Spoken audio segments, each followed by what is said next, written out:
TSB, proud sponsors of About the House. In this episode of About the House, I'll be following a family whose change in circumstance means they're going to have to make a big alteration to their home.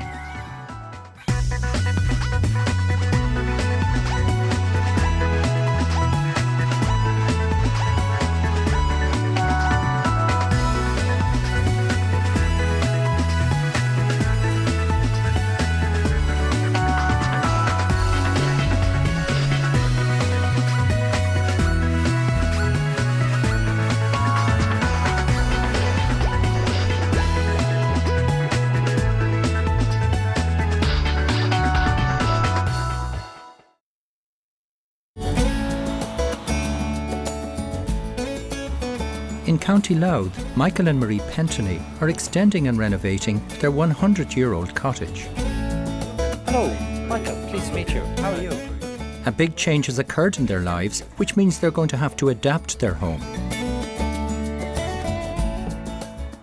You've two children. Tell us about your two children. So Liam is the first child. Liam's 3.5 and Aoife is about 18 months now. Yeah. One of the reasons why we're doing the job is that Liam was diagnosed with spinal muscular atrophy about exactly 2 years ago. And as a result, he's in a wheelchair. And it's okay, access is okay from the front, but access from the back is impossible. From the back door to their garden, there's a big drop of over 5 feet.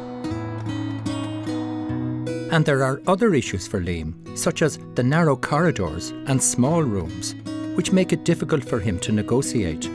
The house also has very cold floors, which is hard for Liam because the only way he can move when not in his wheelchair is by rolling. It'd be nice for Liam to just be able to go like from the kitchen or whatever and go to the garden and to decide that on his own and go and open the door. And it's also very important for them to live in a snug, energy-efficient home. And currently, their cottage only has an energy-wasteful FBER rating, because it's very badly insulated. Can you tell us more about your existing cottage? The front of the cottage is south-facing, so we are here, but we do sort of most of our living in the kitchen and in the back. So the problem with that is between the south-facing side and the kitchen, there's an actual wall. So because even though we're on sort of the south side of the house, it's north-facing. To make their existing house more energy efficient, they're going to put in high levels of insulation to reduce the heat loss through the existing walls and roof. Whilst they already installed a wood pellet boiler and solar panels some time ago, they obviously still have a low-performing house and are hoping that these new steps will change this. In terms of what will be happening for Liam, they'll be installing a variety of features to ensure that the house works better for him. Michael and Marie are going to make their house more accessible for Liam. These steps are going to be removed and the extension is going to be laid here at the same level as the existing floor. And a wheelchair lift is going to be fitted to make the garden accessible for Liam. Liam will also have an accessible entrance to his new spacious bedroom and special ensuite. And the rest of the house will be made wheelchair friendly. Because of the large floor area of the extension, it requires planning permission. And I wondered if Michael and Marie had any problems with this. Did everything run smoothly now with your planning application? Not exactly. No. We thought it would. There was some sort of strange bylaw was brought in a couple of years ago to stop, and understandably so, to stop sort of the huge big houses that were built on tiny little pieces of land. So to kind of build what we wanted to build, which is not exactly a monstrosity, we would have needed 3.5 acres of land, and we're on 3/4 of an acre at the moment. Once I sort of threatened them to go to the newspapers and the radio about it, because obviously one of the big reasons we're building is for Liam's disability. Within, I'd say, 10 minutes, it was resolved. They did actually add 6 weeks onto the planning process. So how has that planning delay affected you? Well, the plan was to move out, move to my sister's house in Offaly, which is accessible. She has a son with cerebral palsy, so there's ramps and everything's open plan, so that would have been fine. Not only is Michael's sister's house accessible, but with their house sitting empty for the summer, they wouldn't have to pay rent. We were supposed to be back in this house by September, if everything was according to plan. But and it was according to plan until we got that little 6-week delay. So when do you plan to be back into the house now? End of October would be nice, but I don't know. If we could be back for Christmas, that'd be lovely. Michael's sister and her family will be back in their house in September, So Michael and Marie now have to not only try to find an accessible house, but pay rent on it as well for the duration of the project. Aside from the issues already outlined, another downside of the delay will be that the build will start in the autumn rather than in the summer, and so they run a higher risk of bad weather. Bad weather invariably means delays on a building project, so it's imperative that they get this project going as quickly as possible. They're currently thinking using blockwork for their build, but timber frame is the clear way to go, as it means that the build will move faster and be easier to insulate. I tell Michael and Marie this, but I don't know if they're going to take my advice. They still have to appoint a builder, so who knows how long this project will take to get going.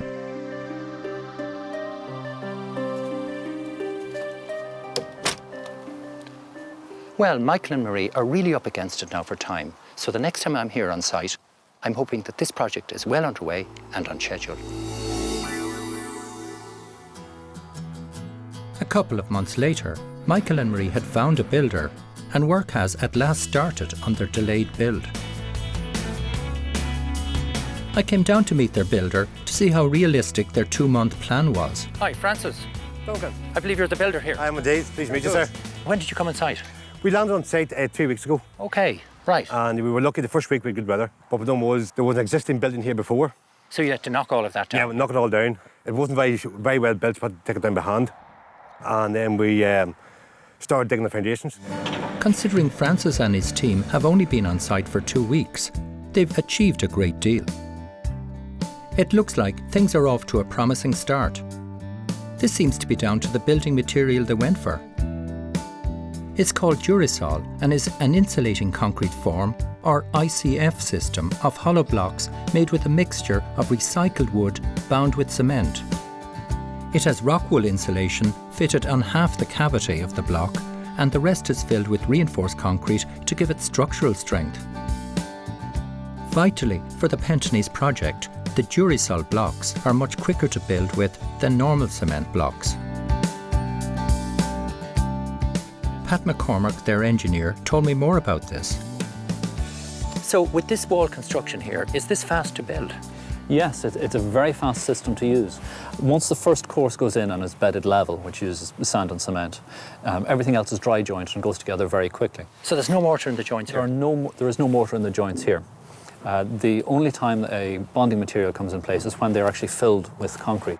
To give you an idea of the speed of construction, the whole structure here was put in place and filled with concrete within 3 days. If this was done in blockwork, how long would it take? I think we could have been looking about 1.5 weeks, 2 weeks before we were ready to move, and that obviously would have held us back from bringing any other trades in. The last time I was here, time was very critical for Michael and Marie, and I advised them to build in timber frame because at least they would have had this building now up and weather tight. So I'm a bit disappointed about that. However, I'm glad to see now they've used this Durisol block because at least this is quicker than standard blockwork. After having a look at the build, I went to see Michael to see if they'd managed to find a house to rent that was accessible for Liam. Was it easy now to find a house that would suit Liam? We didn't find a house to suit Liam. It's actually very hard to get an accessible house. Basically, it looks like if you want to do it, you have to build it yourself. And unfortunately, I'd found out something worrying about the Durisol that they were using. Its U value was only 0.26, which would mean without putting any insulation on the wall, it would not be efficient at all. I was surprised, as I'd remembered how important it was for Michael and Marie to make their house energy efficient. I wondered if Michael was aware of it. What's the U value there? 0.19, I think, if that makes sense. Does that make sense? Yeah, but when I looked at it there this morning, it's 0.26. Okay. I was just looking at the website and it was 0.19. Yeah. And down to 0.1. That was for a block that's about 375 deep. That block is 300. So it's about 0.26, 0.27. And he is complying with building reg standards, so it's not an issue, you know. But it's just a bare minimum then? It's just the bare minimum, yeah.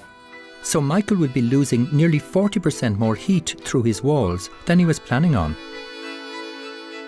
As often happens when people are using a material they're not familiar with, Michael had not understood the Durisol completely and was under the impression that it had a better U value than it did. Well, if you were to upgrade it, now's the time to be thinking about it. You could externally insulate it now, or you could dry line it. Or you could live with it in that that's the situation. But I know when I spoke to you first, you were really keen to make sure everything was done. Still am, it hasn't changed. A little bit surprised what Duncan was saying about the U values, that I was sure that I was actually building an energy efficient house. We can't do internal installation because it just doesn't, it defeats the purpose of the Duracell system. But putting on an external system, yeah, it's more money to add to the budget, so we'll just have to see what we do. I have no idea at the moment how much it's going to cost, so I don't know if it's going to fit in or not. And one of the objectives of the house was to be green, so yeah, we'll just have to see. Another hurdle to jump and a bridge to cross. Well, I've given Michael and Marie some bad news. They now have to either live with a house that's not as energy efficient as they wanted it to be, or upgrade to a higher standard, spend money, which they really don't have. And there's still the wheelchair lift which Michael needs to buy. He doesn't have a price for it yet, but I have a feeling it's going to cost much more than he has budgeted for. After the break, I'll be back to County Louth to find out if Michael and Marie have managed to find a solution for their dilemma.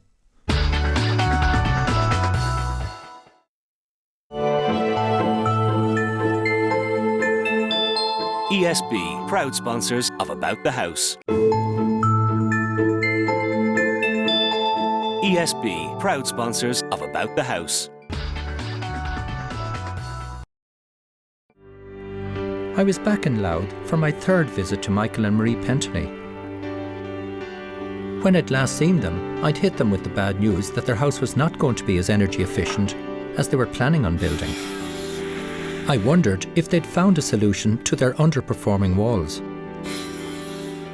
So yeah, last time you were here, you sort of dropped the bombshell of U values and all the rest. So that was bombshell number one, and about 2 or 3 days later we got the price for the wheelchair lifts. So that was bombshell number two. But one actually ended up sort of cancelling out the other one, in that we thought we didn't have enough money to up the U values, and definitely didn't have enough money to add the wheelchair lift onto it. But by taking out the wheelchair lift and putting in ramps instead, the money from one actually went to the installation bidder. So actually one problem became a solution for the other one. So a disaster had been turned into a good thing. As I thought, the wheelchair lift had turned out to be much more expensive than Michael had budgeted for, and so he's had to put in a ramp. But the ramp had been so much more cost effective, he'd ended up having more money to spare, so he'd been able to afford to externally insulate the walls. Eamon Granger was on site to explain Michael's new insulation system. Eamon, we know that the blockwork used here has a good insulating value in itself, but it wasn't going to give us the performance we needed. What solution did you come up with? What we came up with is a rock shield system. It's a rock wool based product. We put on 120 mil of this dual density board on the external of the house, which brought your U value down to 0.14, which is, you're not far off passive. It's like putting a cosy on your house. Exactly. The beauty is it's a breathable product. And it's very important for this particular wall because there's timber fibres within that block, the Duracell block, so it needs to be able to breathe out all the time. He showed me an example of the external wall insulation product. If you feel it, Duncan, you can see that on the inside here, that's a softer membrane, and on the outside, it's the hard insulation. The soft side is so that the insulation will smooth out any small irregularities on the wall, whilst the hard side is to ensure that they cannot be dented. So is the render on the outside a special render? It is, and it allows your existing wall inside to breathe out through your insulation and through your renders. The next step is to seal the wall with a special sealer that again is breathable, but it also helps to waterproof our wall. And is the whole product now certified by NSAI? Yes, certification from NSAI is very important because it gives the whole system an approval in this country by a very reputable body. I came to talk to Sean Balfe from the National Standards Authority of Ireland to find out more about this. When you look at certification, what areas would you cover? Well, typically we cover the performance of the systems themselves and the installation of the product. So there's two distinct aspects to it. What sort of systems, Sean, are you talking about? Any type of insulation system that can go into a house, beginning at underfloor insulation, internal or external wall insulation, or insulation in the cavity of a cavity constructed wall, or indeed attic insulation in the roof space. What are the benefits to householders of a certified system? Well, if a product or a system has an NSAI agreement certificate, that means it complies to Irish building regulations. If it's installed by a registered installer, that means that we are satisfied that that installer is competent to install the product. So the householder has comfort there knowing that the system is in compliance and the installer is a competent installer. How do householders find out about certified systems? Well, if they visit our website at nsai.ie and go to the agreement section, there's a search box there where they can choose any of the building products that we've certified. And there's a drop-down menu where they can pick, say, external insulation or attic insulation and see full details of the certification of the product. Homeowners should also be aware that the Home Energy Saving Grant is only available to those who are using systems and suppliers that are certified by the NSAI. It was fantastic that Michael had been able to bring down his walls to half the heat loss with this new insulation. And he was fortunate that he has the space to put in this significantly more cost-effective ramp. And even better, he can extend it to make it into a low gradient rather than a steep ramp. Once the slope of a ramp is reduced to 1 in 20, it becomes a gentler gradient. And so it's easier for a wheelchair user to negotiate, as well as safer in wet and icy conditions.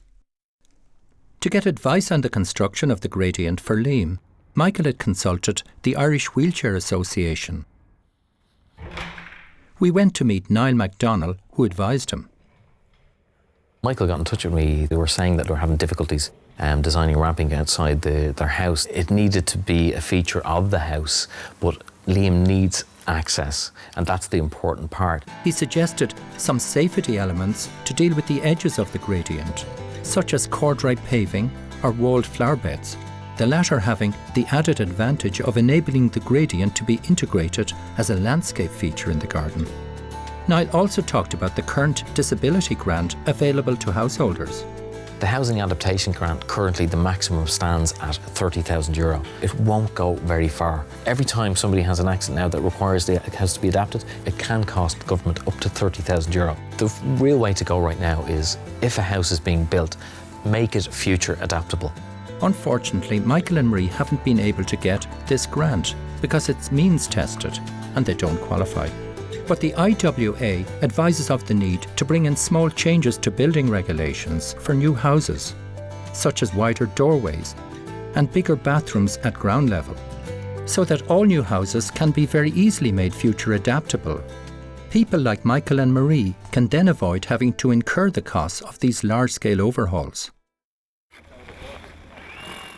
So at last, Michael and Marie looked like they were going to have the high-performing and accessible house they'd always wanted. But unfortunately, these two elements have both added time onto the project that wasn't scheduled in.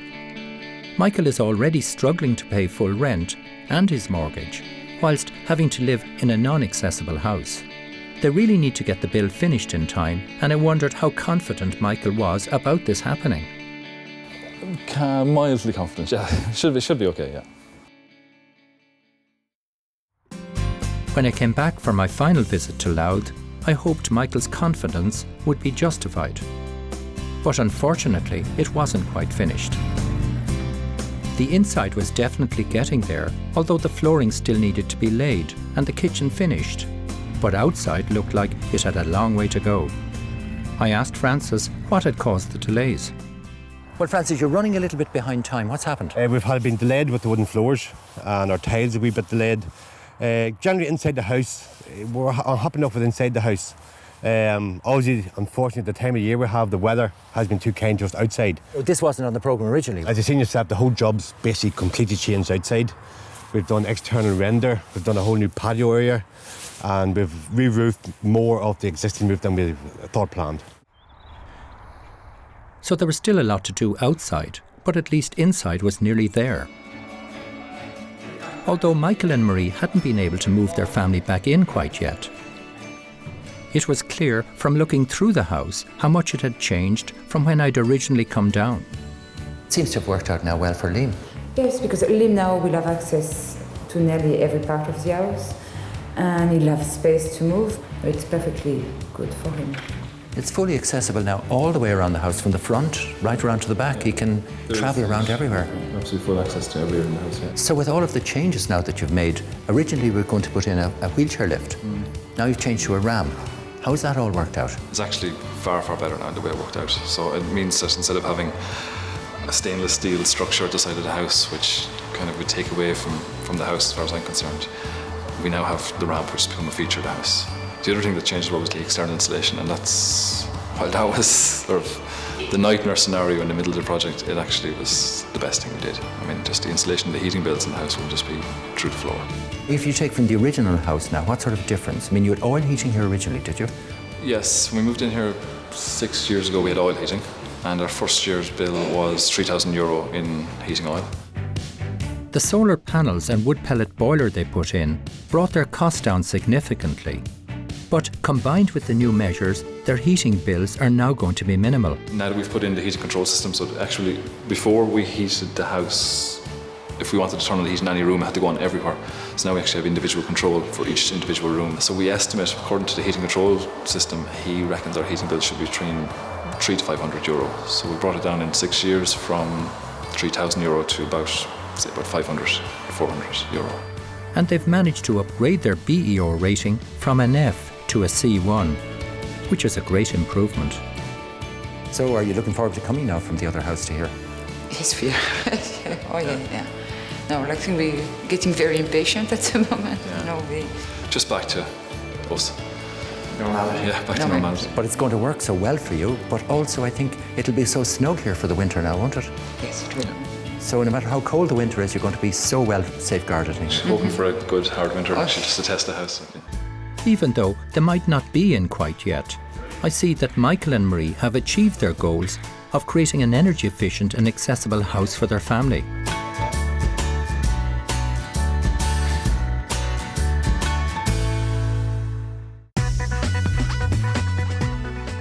In our next episode, I'll be looking at two very different projects that highlight the challenges facing homeowners, whether your house is old or new. If you're interested in being featured in our next series of About the House, particularly if you're being creative with the space you have, please fill in an application form on our website.